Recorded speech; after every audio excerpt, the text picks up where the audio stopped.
In the dead of night, young Elvis Presley would lie awake in his Memphis home, listening to something that should have been impossible. The haunting whistle of a train that wasn't there. The Illinois Central Railroad had been carrying souls through Memphis for decades, but locals whispered of something darker riding those tracks after midnight.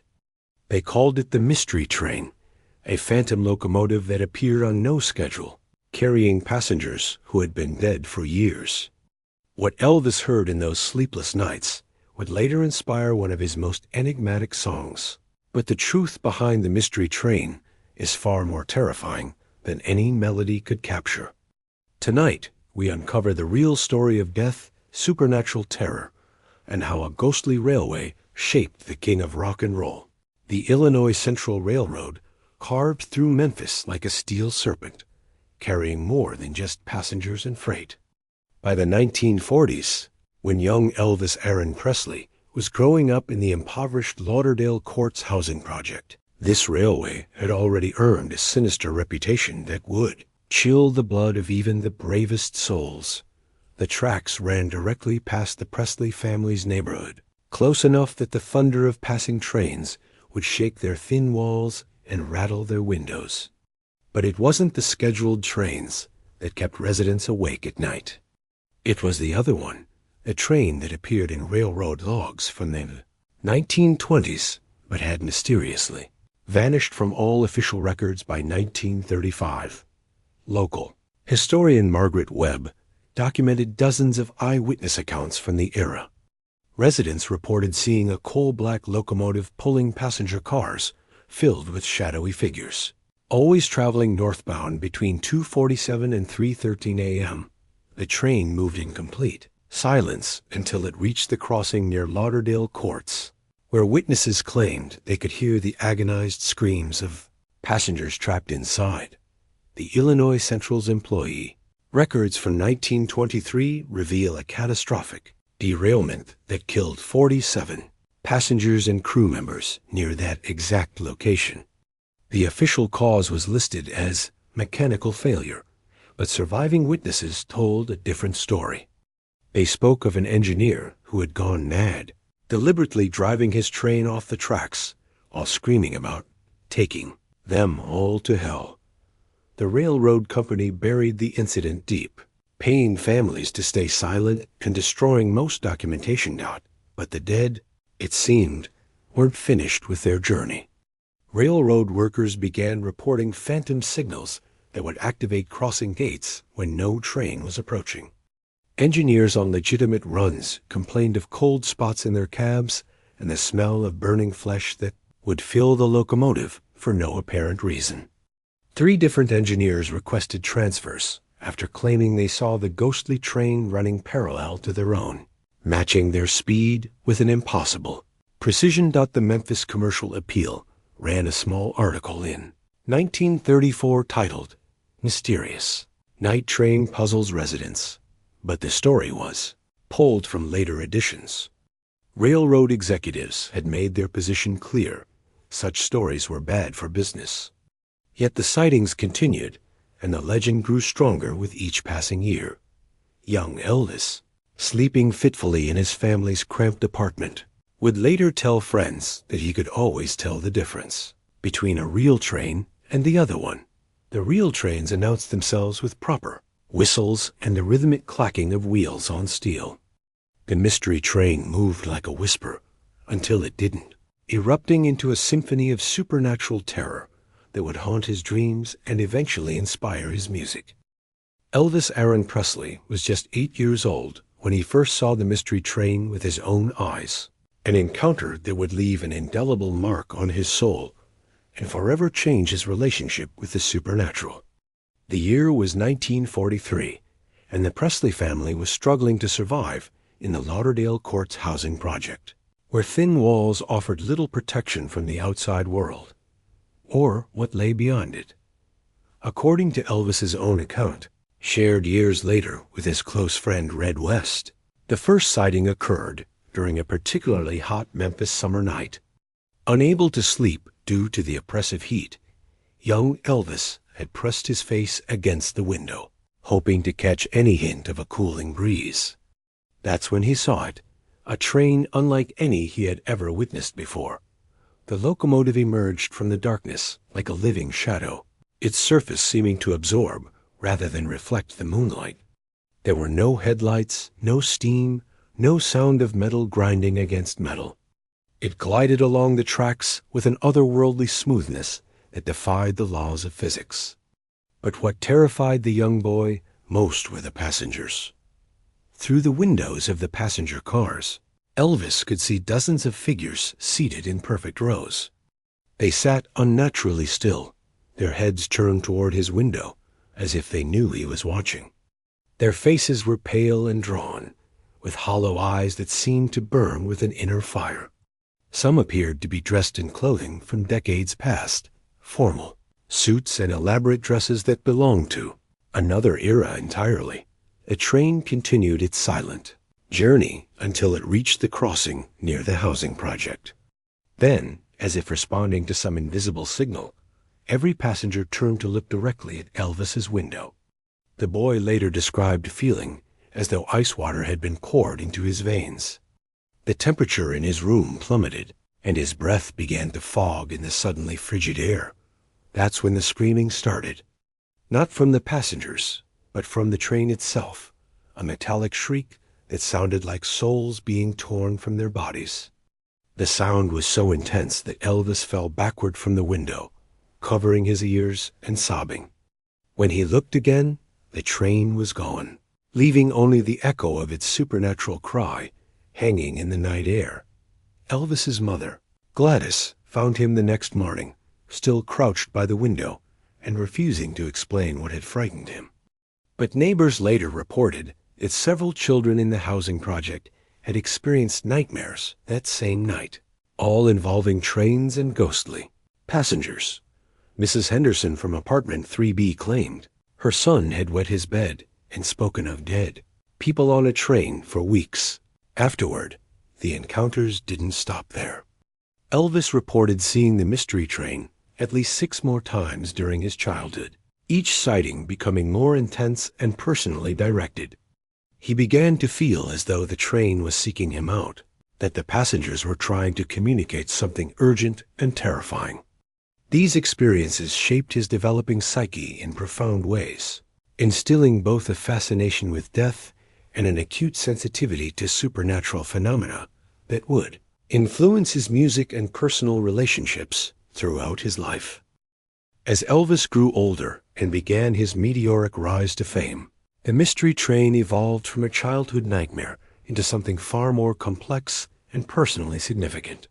Local investigators, paranormal researchers, and even railroad officials began to take notice of the accumulating evidence surrounding this supernatural phenomenon, uncovering a web of connections that stretched far beyond simple ghost stories. Dr. William Hartley, a professor of parapsychology at Memphis State University, conducted the first serious investigation into the mystery train phenomenon in 1954. His research, funded by a grant from the Rhine Research Center, involved interviewing over 200 witnesses and conducting overnight vigils along the railroad tracks. What he discovered challenged conventional understanding of supernatural manifestations. Hartley's team documented that the mystery train appeared most frequently during times of significant emotional or spiritual transition in the lives of witnesses. Children experiencing trauma, adults facing major life changes, and individuals with heightened psychic sensitivity were far more likely to encounter the phenomenon. This pattern suggested that the train wasn't simply a residual haunting, but rather an intelligent entity that actively selected its observers. The connection to Elvis became even more intriguing when researchers discovered that many of the original 1923 train crash victims had been traveling to Memphis to attend a gospel music revival. Church records showed that several of the deceased passengers had been talented musicians and singers, leading some investigators to theorize that the mystery train was drawn to individuals with similar musical gifts, railroad maintenance, crews began reporting increasingly strange occurrences. Along the tracks near Lauderdale Courts, tools would be mysteriously rearranged overnight, forming patterns that resembled musical notes. Workers found unexplained cold spots that persisted even during scorching summer days. Most disturbing were the discoveries of personal items that didn't belong to any current residents: pocket watches, jewelry, and sheet music, all dating from the 1920s and earlier. In 1955, just as Elvis was beginning to record at Sun Records, the supernatural activity reached a crescendo. Multiple witnesses reported seeing the mystery train not just at night, but during daylight hours as well. The phantom locomotive began appearing at different locations throughout Memphis, always seeming to follow routes that connected significant locations in Elvis's life: his childhood home, Hume's High School, and eventually Sun Records itself. Sam Phillips, the legendary producer who discovered Elvis, later admitted to having his own encounter with unexplained phenomena at Sun Records.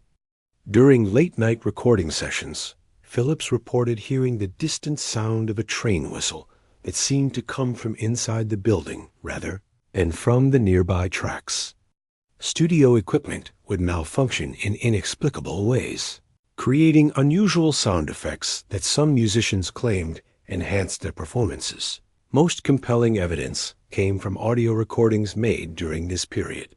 Sound engineers discovered that several of Elvis's early recordings contained barely audible background noises that matched the frequency patterns of train whistles and passenger car sounds. These audio anomalies appeared only on songs recorded during times when witnesses had reported mystery train sightings in the area. Local police files from the 1950s contained dozens of reports about the phantom train, though most were officially dismissed as mass hallucination or publicity stunts related to Elvis's growing fame. However, Detective Ray Morrison, who investigated many of these reports, privately maintained detailed records of witness testimonies and physical evidence. His files, discovered after his death in 1987, revealed a pattern of supernatural activity that intensified in direct correlation with Elvis's musical development and emotional state. The transformation of Elvis's supernatural experiences into the iconic song Mystery Train represents one of the most fascinating examples of paranormal influence on popular music. The creative process behind this legendary track reveals how genuine terror and otherworldly encounters can be channeled into artistic expression that resonates with millions, even when they remain unaware of its dark origins. In July 1955, Elvis entered Sun Records with a restlessness that Sam Phillips had never seen before. According to studio notes discovered decades later, Elvis appeared agitated and claimed he hadn't slept properly in weeks. He spoke repeatedly about finishing something that needed to be finished, though he couldn't explain what he meant. Musicians who worked with him during this period reported that Elvis seemed to be listening for something that only he could hear. The song itself had originated as a blues number recorded by Junior Parker in 1953, but Elvis's interpretation transformed it into something entirely different. Where Parker's version was melancholic, Elvis's rendition carried an undercurrent of supernatural dread that musicians in the studio found both compelling and unsettling. Scotty Moore, Elvis's guitarist, later described the recording session as unlike anything we'd ever experienced. During the initial takes, unusual phenomena began occurring in the studio. The temperature would drop suddenly during certain vocal passages, causing musicians to shiver despite the July heat. Recording equipment malfunctioned repeatedly, but only during specific lyrics related to trains and journeys. Most disturbing were the sounds that appeared on early recording attempts: faint whistles and what sounded like distant voices that weren't coming from any of the musicians. Sam Phillips, initially skeptical of the supernatural explanations, became a believer after witnessing several unexplained incidents firsthand. During one memorable session, a microphone that wasn't connected to any equipment began picking up what sounded like passenger conversations from decades earlier. The voices spoke about traveling to Memphis for a revival meeting, the exact same event that many of the 1923 train crash victims had been attending. Elvis's performance during the final recording session was described by all present as otherworldly. He seemed to enter a trance-like state, his voice taking on qualities that musicians swore they'd never heard before. The reverb and echo effects that made the recording so distinctive weren't entirely artificial. Audio engineers later confirmed the studio's acoustics had somehow been naturally altered during the session. The most compelling evidence of supernatural influence came from Elvis himself. In interviews years later, he admitted that while recording Mystery Train, he felt as though he was channeling the voices of people who had died decades before his birth. He described seeing shadowy figures in the studio's corners and feeling an overwhelming compulsion to sing the song in a specific way that honored those lost souls. Local newspapers from the time period reported a spike in Mystery Train sightings during the weeks surrounding the recording session. Witnesses claimed the phantom locomotive appeared more frequently and with greater intensity than ever before. Some reported that the ghostly passengers seemed more animated, as if they were excited about something significant happening in their spiritual realm. The song's impact extended far beyond its commercial success. Radio DJs across the South reported strange occurrences when playing Mystery Train on air. Equipment would malfunction, lights would flicker, and some claimed to hear additional voices harmonizing with Elvis's vocals. These incidents were so frequent that several stations temporarily banned the song, though public demand eventually forced them to return it to their playlists. Music historians have noted that Mystery Train marked a turning point in Elvis's career and in popular music as a whole. The song captured something primal and supernatural that resonated with listeners on a level they couldn't fully understand. It represented the moment when Elvis transformed from a talented young performer into something approaching a supernatural force himself, the king of rock and roll, channeling voices from beyond the grave. The mystery train that haunted Elvis Presley's childhood never truly disappeared. It evolved, transforming from a supernatural phenomenon into a musical legend that continues to influence artists and terrify those who dare to listen closely enough to hear the ghostly voices hidden within those iconic recordings. What other dark secrets lie buried in the history of our greatest musical legends? The intersection of supernatural phenomena and artistic creation runs deeper than most dare to explore. If this story sent chills down your spine, smash that like button and subscribe for more dark truths behind your favorite songs. Share your own supernatural music experiences in the comments below. You might be surprised by how many others have encountered the unexplained. Ring that notification bell, because next week we're diving into the cursed recording that drove 3 musicians to madness. You won't want to miss it.